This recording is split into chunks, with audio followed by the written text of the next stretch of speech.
तो आइए जानते हैं, पहले वन वर्ड क्या है उसके बारे में थोड़ा सा जान लेते हैं। तो यहाँ पे हम देखेंगे अनेक शब्दों यानी कि पद बंधों या वाक्यांशों के स्थान पर एक शब्द, ये हमारा आज का टॉपिक है। यहाँ पे एक छोटी सी परिभाषा है उसकी, उसको समझाने के लिए एक बात लिखी गई है, उसको हम देखते हैं ध्यान से। तो यहाँ पे देखिए, एक विदेशी कुछ दिन से आगरा में निवास कर रहा था। थोड़ी बहुत हिंदी बोलने समझने लगा था। मार्केट गया तो एक दुकान से 6 अंडे खरीदे और फिर दुकानदार से कहने लगा कि हमें अंडे की माँ मांगता है, हम अंडे की माँ मांगता है। पाठक समझ गए होंगे कि वह क्या चाहता है। दुकानदार मुस्कुराया और बोला, मुर्गी? हाँ साहब, मुर्गी हमारे पास नहीं है, अगली मार्केट में मिलेगी। आप पहेलियाँ बूझते रहते हैं। हरी थी मन भरी थी, लाल मोतियाँ जड़ी थीं, राजा जी के बाग में दुसाले खड़ी थी। बताइए क्या है? नहीं बता पाते तो हार मानो। हम बताएं, मक्के का भुट्टा। ठीक है। शब्दकोश में ननिहाल का अर्थ लिखा है, वह गांव या शहर जाना जहां नाना या नानी का घर हो। अब इसको उलट कर पढ़िए। ननिहाल, ठीक है। पहेलियों से इस तरह के बुझौले आसान हैं। क्यों? वाक्य वाक्यांश में ही संकेत मिल जाता है। कई बार ठीक ठीक शब्द ना जानने या याद में ना आने की बड़ी भद्द हो जाती है और आदमी लंबी चौड़ी हाँकने लगता है। मेरे एक मित्र भूल गए थे कि उस स्थान को क्या कहते हैं जहाँ तोपें और बारूद आदि जमा रहता है।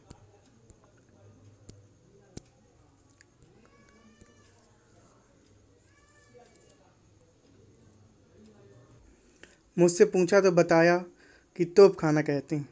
एक शब्द सामान्यतः सम्यक प्रयुक्त काम मुक्ति, ठीक ठीक शब्द ज्ञात हो तो कामना पूरी हो जाती है।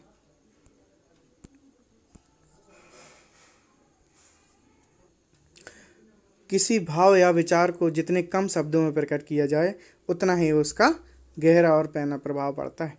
जब किसी कपड़े पर सूर्य की किरणों को आतसी शीशे के द्वारा केंद्रित किया जाता है तो सेकंडों में वह कपड़ा जलने लगता है। किसी भी भाषा की संबद्धता की यह एक पहचान है कि उसमें विचारों और भावों की संक्षिप्त और सटीक शब्दों में व्यक्त किया जा सकता है। यहाँ पर हमने लगभग 700 वाक्यांश या पद बंध दिए हैं जिनके लिए एक एक उपयुक्त शब्द सुझाया गया है। इस तरह का भरपूर संग्रह अन्यंत्र आपको कहीं नहीं मिलेगा। ठीक है, तो आइए शुरू करते हैं आज। तो जो हमारा पहला वन वर्ड है वो है अंक में सोने वाला। ठीक है, तो अंक मतलब होता है क्या? तो अंक में सोने वाला, उसको क्या कहेंगे हम लोग? अंकसाई। ठीक है, यानी कि अंक में स्थान पाया हुआ। एक ही चीज़ है, अंक गोद में स्थान पाया हुआ, अंकस्थ। ठीक है, अंक में सोने वाला अंकसाई और अंक गोद में स्थान पाया हुआ अंकस्थ, एक ही चीज़ है, बस थोड़ा सा अंतर है दोनों में। तीसरा है हमारा जो अंडे से जन्म लेता है उसको कहते हैं अंडज। चाहे वो कोई भी हो, इस दुनिया में कोई भी पक्षी हो या फिर कोई भी कीड़े मकोड़े जो भी हों, जो भी अंडे से जन्म लेता है तो उसको हम अंडज कहते हैं। तीसरा है किसी कथा के अंतर्गत आने वाली कोई दूसरी कथा, उसको कहते हैं अंतः कथा। ठीक है, मतलब हम जैसे रामायण पढ़ रहे हैं और रामायण के बीच बीच में कोई छोटी छोटी कथाएं बीच में, कथा का मतलब होता है कहानी। ठीक है, जो कहानी होती है उसी को हम क्या कह सकते हैं? संस्कृत में कथा कहते हैं। तो किसी कथा के अंतर्गत आने वाली दूसरी कथा, यानी कि एक कहानी के अंतर्गत आने वाली दूसरी कथा, कोई बड़ी कहानी है, बड़ी कहानी के अंदर छोटी कहानी आ जाती है, तो उसको हम कहते हैं अंतः कथा। 5वां नंबर देखते हैं, राजभवन के अंदर महिलाओं का निवास स्थान। तो जो राजभवन होते हैं उनके अंदर जो महिलाओं का निवास स्थान होता है उनको कहते हैं अंतःपुर। 6वां नंबर है मन में आपसे उत्पन्न होने वाली प्रेरणा, अंतः प्रेरणा।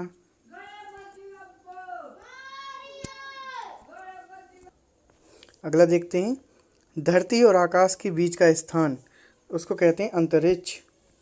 8वां नंबर, मन में होने वाला या स्वाभाविक ज्ञान, जो मन में अपने आप जो ज्ञान हो जाता है स्वाभाविक ज्ञान, उसको क्या कहते हैं? अंतर्ज्ञान। किसी देश के अंदर होने वाला या उससे संबंध रखने वाला। अंतर्देशीय, जो किसी वस्तु के अंदर दृढ़तापूर्वक वर्तमान या स्थित हो, उसको कहेंगे अंतर्निविष्ट। गुरु के साथ या समीप रहने वाला।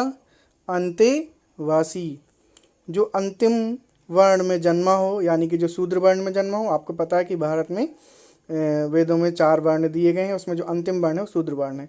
तो जो अंतिम वर्ण में जन्मा होता है उसको क्या कहते हैं? अंत्यज। किसी पद के अंतिम अक्षर से नया पद आरंभ करने का खेल अंत्याक्षरी।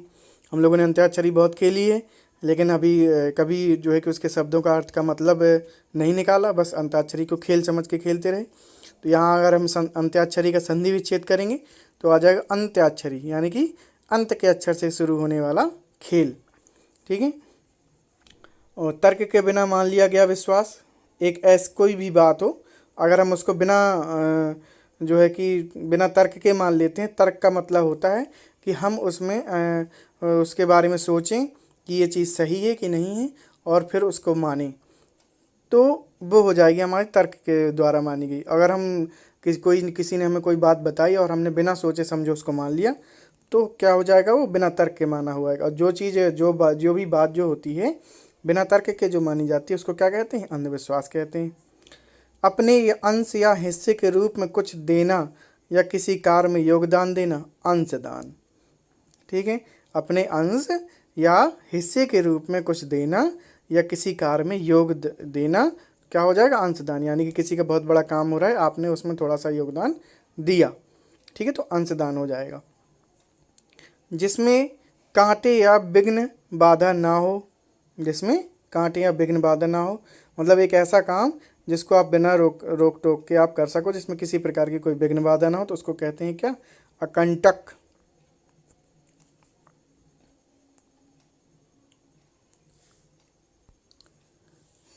अगला है जो कहा ना जा सके। कुछ ऐसी चीज़ें होती हैं जिनको कहा नहीं जा सकता, तो जो कहा नहीं जा सकता उसको कहते हैं क्या? अकथनीय। ठीक है। अकथनीय मतलब जिसको हम जो कहा ना जा सके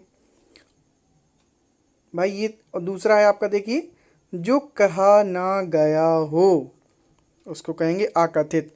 तो इन दोनों में आपको कन्फ्यूजन होना, बस थोड़ा सा ध्यान देना है इनमें कि जो कहा ना जा सके, इसमें ऐसे शब्द आएंगे जिनको हम कह ही नहीं सकते हैं। ठीक, तो क्या हो जाएंगी? अकथनीय। अगला देखते हैं, जिसके पास कुछ भी ना हो उसको कहेंगे हम अकिंचन, यानी कि जिसके पास कुछ भी ना हो, अकिंचन। ठीक है। जिसमें कुछ करने की क्षमता ना हो वो उसको कहेंगे अक्षम। जिसका खंडन न किया जा सके, अखंडनीय। जिसके खंड या टुकड़े ना किए गए हों, अखंडित। ठीक है, तो इन दोनों को आप समझने की ज़रूरत है। एक ये वाला कि जिसका खंडन ना किया जा सके, अखंडनीय, और जिसके खंड या टुकड़े ना किए गए हों। ठीक है, तो ये 21 नंबर हम देखेंगे, जिसका खंडन ना किया जा सके, मतलब इसका खंडन किया ही नहीं जा सकता। आप अगर चाहें भी तो इसका खंडन नहीं कर सकते हैं। तो जिसका खंडन नहीं किया जा सकता उसको अखंडनीय कहते हैं, मतलब उसका खंडन हो ही नहीं सकता। और जिसके खंड या टुकड़े ना किए गए हों उसको कहेंगे अखंडित। ठीक है, यानी कि हम इसके टुकड़े कर सकते हैं लेकिन हमने किए नहीं अभी तक, है ना। तो अगर हम चाहें तो इसके टुकड़े कर सकते हैं, लेकिन अभी तक जो है कि खंड के टुकड़े ना किए गए हों, मतलब अभी तक किए नहीं गए, इसको अखंडित कहेंगे। जो जो खाने योग्य ना हो, ठीक है, जो खाने योग्य ना हो उसको क्या कहेंगे? अखाद्य। और जो खाने योग्य होता है उसको क्या कहते हैं? खाद्य। जो खाने योग्य ना हो, अखाद्य। जिसे गिना ना जा सके तो उसको कहेंगे अगणित या अनगिनत। जिसके अंदर या पास ना पहुंचा जा सके उसको कहेंगे अगम्य। जिसके अंदर या पास में ना पहुंचा जा सके उसको क्या कहेंगे? अगम्य। ठीक है। किसी आदरणीय का स्वागत करने के लिए चलकर कुछ आगे पहुंचना। ठीक है, जब हमारे यहाँ कोई आदरणीय आते हैं तो उसके आगे पहुंचना यानी कि जब हम किसी मंच पे होते हैं या कहीं पे भी होते हैं, जो सम्मानीय व्यक्ति हमारे सामने कभी आते हैं, किसी स्टेज पर आते हैं, तो कुछ लोग अगवानी करने के लिए आते हैं, यानी कि उनके माला वगैरह पहनाते हैं, उनका स्वागत करते हैं। तो उन लोगों को वो क्या कर रहे होते हैं, उसमें अगवानी कर रहे होते हैं। ठीक है, तो किसी आदरणीय का स्वागत करने के लिए चलकर कुछ आगे पहुंचना अगवानी कहलाता है। जिसकी गहराई अथाह का पता ना लग सके, जिसकी गहराई अथाह का पता ना लग सके, उसको कहते हैं अगाध। जो गाए जाने योग्य ना हो, अगेय। जो गाए जाने योग्य ना हो, अगेय। जिसका ज्ञान इंद्रियों द्वारा ना हो, अगोचर। दूर तक फैलने वाला अत्यधिक नाशक आग, अग्निकांड। ठीक है, जो आग दूर तक फैले और बहुत ज़्यादा नाश करे, विनाश कर दे, अग्निकांड। जिसकी गिनती ना की जा सके, जिसकी गिनती ना की जा सके, अग्रगण्य। ठीक है, जिसका जन्म पहले हुआ हो, उसको कहेंगे अग्रज। जो किसी देन या पारिश्रमिक मध्य पहले से दे दिया जाए। ठीक है, जो किसी देन या पारिश्रमिक मध्य पहले से दे दिया जाए तो उसको कहेंगे अग्रिम। ठीक है, कहते हैं ना कि भाई अग्रिम धनराशि में मिल गई, पहले से मिल गई वो चीज़, तो अग्रिम कहला जाती है। आगे देखते हैं, जो सबके आगे रहता हो उसको कहेंगे अग्रणी। जो सबके आगे आगे चलता है उसको अग्रणी। वह जो करने या होने वाली बात को पहले से ही सोच ले, वह जो करने या होने वाली बात को पहले से ही सोच ले, उसको कहेंगे अग्रसोची। जो चिंतन करने योग्य ना हो उसको क्या कहेंगे, अचिंत्य।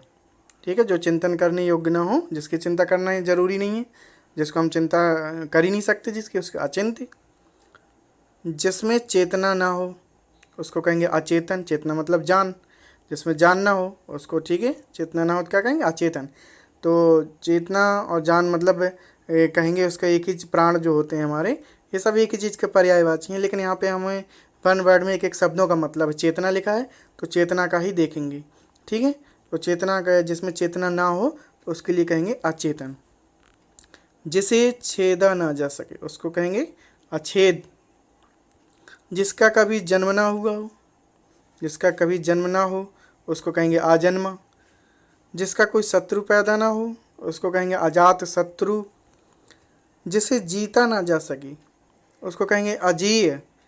जो कुछ ना जानता हो उसको कहेंगे अज्ञ।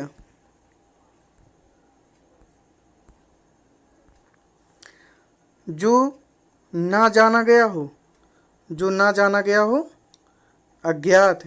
जिसके आने की तिथि ज्ञात ना हो। ठीक है, यानी कि जिसके कोई आने की तिथि ना हो, कोई तारीख ना हो, बिना तिथि के आ जाते हैं तो उनको क्या कहते हैं, अतिथि। ठीक है, अतिथि आपके यहाँ बहुत आते होंगे, लेकिन अभी तक आपने अतिथि का मतलब नहीं समझा। तो अतिथि का मतलब क्या होता है, जो बिना तिथि के आ जाए। ठीक है, तो अतिथि हो गया। वर्षा की अधिकता, जहाँ पे वर्षा की अधिकता होती है उसको क्या कहते हैं, अतिवृष्टि। आप न्यूज़ देखते हैं तो उसमें आपने सुना होगा कई बार कि यहाँ पे इस शहर में अतिवृष्टि हो गई। ठीक है, तो अतिवृष्टि का क्या मतलब हो गया, जहाँ पे बहुत अधिक वर्षा हो जाती है। कोई बात जो बढ़ा चढ़ा कर कही गई हो, जब हम किसी बात को बढ़ा चढ़ा कर कहते हैं तो क्या होती है, अतिशयोक्ति। जिसका अनुभव इंद्रियों द्वारा ना हो सकता हो, जिसका अनुभव इंद्रियों द्वारा ना हो सकता हो, अतीन्द्रिय। जिसकी तुलना ना की जा सके उसको कहेंगे अतुलनीय। जिसकी थाह का पता ना हो सके, जिसकी थाह का पता ना हो सके उसको कहेंगे अथाह। आपने सुना होगा कि कई बार हम लोग अपनी बोलचाल की भाषा में नॉर्मली कहते हैं कि इस तालाब की थाह नहीं है, या इसकी थाह तुम नहीं ले सकते हो, मतलब उसकी गहराई का पता नहीं है। ठीक है, जो दंड पाने योग्य ना हो उसको कहेंगे अदंडनीय। ठीक है, जो दंड पाने योग्य ना हो, अदंडनीय। जो दूर की बात ना सोच सके, अदूरदर्शी। जो दूर की बात ना सोच सके वो अदूरदर्शी, और जो दूर की बात सोच सकता है उसको दूरदर्शी।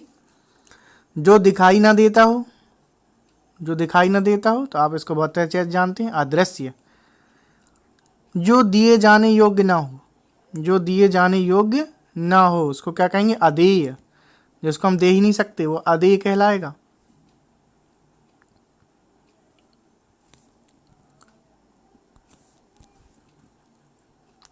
जिसके समान कोई दूसरा ना हो, जिसके समान कोई दूसरा ना हो तो उसको कहेंगे अद्वितीय। अधिकार में लाया या किया गया या जिसे अधिकार दिया गया है उसे कहेंगे अधिकृत। कहते हैं ना पाक अधिकृत क्षेत्र, पाक अधिकृत क्षेत्र POK जो है वो क्या है, अधिकार में लाया गया है। ठीक है, वो जितना तो अधिकृत मतलब किसी के अधिकार में वो चीज़ आ गई है। तो पर्वत के ऊपर की समतल भूमि, पर्वत के ऊपर की समतल भूमि आधित्य का। राज्य के प्रधान शासक द्वारा दिया या निकाला गया आधिकारिक आदेश, राज्य के प्रधान शासक द्वारा दिया या निकाला गया आधिकारिक आदेश, अध्यादेश। कहते हैं ना, हम लोगों ने सुना, हमेशा सुनते रहते हैं ये शब्द, वही सारे शब्द हैं कि कहते हैं अध्यादेश जारी हो गया। तो क्या होता है अध्यादेश? अध्यादेश होता है राज्य के जो प्रधान शासक होता है द्वारा निकाला गया आधिकारिक आदेश होता है। वह जो विद्यार्थियों को पढ़ाने का कार्य करता है उसको कहते हैं अध्यापक। जिसका कोई अंत ना हो उसको कहेंगे अनंत। जिसका एक के बिना किसी दूसरे संबंध ना हो, जिसका एक के बिना किसी दूसरे से संबंध ना हो उसको क्या कहेंगे? अनन्य। ठीक है। जो बात सुनी ना गई हो उसको कहेंगे अनसुनी बात। कहते हैं ना कि ये बात तो यार अनसुनी है, कभी मतलब सुनी ही नहीं, तो जो बात सुनी ना गई उसको क्या कहेंगे? अनसुनी। जिस पर आक्रमण ना किया गया हो, जिस पर आक्रमण ना किया गया उसको कहेंगे अनाक्रांत। ठीक है, जिस पे कभी आक्रमण ना किया गया उसको क्या कहेंगे? अनाक्रांत। जिसका कोई नाथ मालिक ना हो, जिसका कोई नाथ मालिक ना हो उसको क्या कहेंगे? अनाथ। बिना आयास किए, ठीक है, बिना आयास किए, यानी कि आयास का मतलब वही है प्रयास, प्रयास ही होता है। ठीक है, तो बिना आयास किए मतलब अनायास। कहते हैं ना हमें ये चीज़ अनायास ही मिल गई, बिना प्रयास के मिल गई, बड़े सरल रूप में कोई चीज़ मिल जाती है जब। ठीक है, तो अनायास। कनिष्ठिका और मध्यमा के बीच की उंगली अनामिका। ठीक है, कनिष्ठिका और मध्यमा के बीच की जो मध्यमा के जो बीच की उंगली होती है वो कौन सी होती है? अनामिका। वर्षा का न अभाव, वर्षा का न अभाव यानी कि अनावृष्टि। जो किसी वस्तु या विषय के में आसक्त ना हो, जो किसी वस्तु या विषय में आसक्त ना हो उसे कहेंगे अनासक्त। जिसे बुलाया ना गया हो उसे कहेंगे अनाहूत। जिस पर कोई नियंत्रण ना हो उसको कहेंगे अनियंत्रित। जो नियमानुकूल ना हो, जो नियम के अनुकूल ना हो उसको क्या कहेंगे? अनियमित। जिसका या जिसके संबंध में कोई निर्णय ना हुआ हो उसको कहेंगे अनिर्णीत। ठीक है, इसको याद रखिएगा, बहुत इंपॉर्टेंट है ये वाला। जिसका या जिसके संबंध में कोई निर्णय ना हुआ उसको क्या कहेंगे? अनिर्णीत।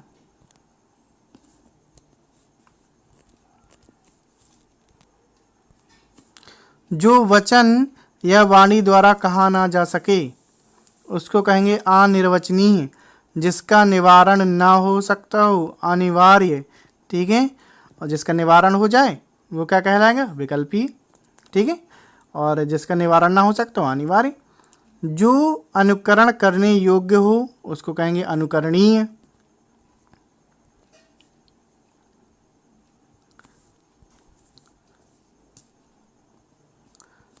किसी के पीछे पीछे चलने वाला, किसी के पीछे पीछे चलने वाला क्या कहलाता है? अनुगामी या अनुयायी। जिस पर अनुग्रह किया गया हो, जिस पर अनुग्रह किया गया हो अनुग्रहीत। जिसका जन्म पीछे हुआ हो उसको कहेंगे अनुज यानी कि छोटा भाई। ठीक है, और जिसका जन्म पहले हुआ अग्रज यानी कि बड़ा भाई। जिसकी उपमा ना की जा सके उसको कहेंगे अनुपम। ठीक है, जो किसी वस्तु या व्यक्ति के प्रति आसक्त हो, जो किसी वस्तु या व्यक्ति के प्रति आसक्त हो उसको क्या कहते हैं? अनुरक्त। जो किसी वस्तु या व्यक्ति के प्रति क्या होता है? आसक्त होता है, उसको अनुरक्त कहते हैं। तो इस वीडियो में हमने 79 वन वर्ड कवर किए हैं और धीरे धीरे हमें जो है कि 700 वर्ड पूरे कवर करने हैं। तो हम आने वाली वीडियो में कुछ ही वीडियो में आपके सारे 700 वन वर्ड कवर कर देंगे, जो आपकी किसी भी परीक्षा के लिए, छोटी से लेकर बड़ी परीक्षा सभी तक के उपयोगी है। और बस आपने अगर जो है कि हमारी चैनल अभी तक सब्सक्राइब नहीं करी तो प्लीज़ जा करके उसको वीडियो के नीचे जा करके सब्सक्राइब का बटन दबा दें और बेल आइकॉन को क्लिक करना बिल्कुल ना भूलें। अगर आप बेल आइकॉन क्लिक नहीं करेंगे तो आपको नोटिफिकेशन नहीं मिल पाएगी, ठीक है। तो अगर आप बेल आइकॉन क्लिक कर देते हैं तो आपको आने वाली वीडियो की सारी जानकारी मिल जाएगी। आपको कुछ नहीं करना है, केवल इसको बार बार देखते रहना है, तो आपको सारे के सारे 700 वन वर्ड केवल सुनते सुनते ही याद हो जाएंगे। बार बार किसी वीडियो को देखना, तो अधिकतर लोग यही गलती करते हैं कि कई वीडियो को अलग अलग तरीके से देखते रहते हैं, आज ये देखी कल वो देखी, लेकिन हमें करना क्या है कि एक ही वीडियो को हम बार बार देखेंगे। तो हमने एक दोहा भी आप लोगों ने सुना होगा, करत करत अभ्यास के जड़ मति होत सुजान, ठीक है। रसरी आवत जाते सिल पर निशान, मतलब आपको एक ही वीडियो को कई बार देखना जब आपको वो चीज़ याद होगी।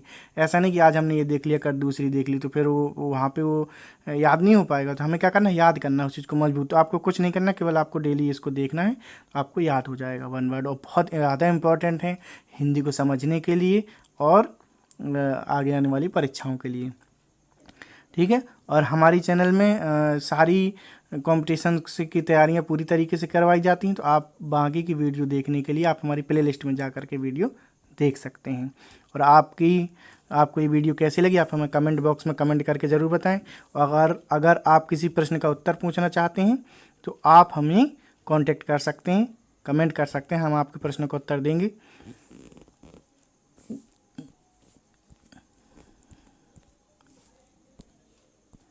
सहयोग देने के लिए बहुत बहुत धन्यवाद। आप सभी इसी प्रकार से हमारी वीडियो देखते रहिए और अपनी तैयारी को जारी रखिए। मिलते हैं बहुत जल्दी अगली वीडियो में।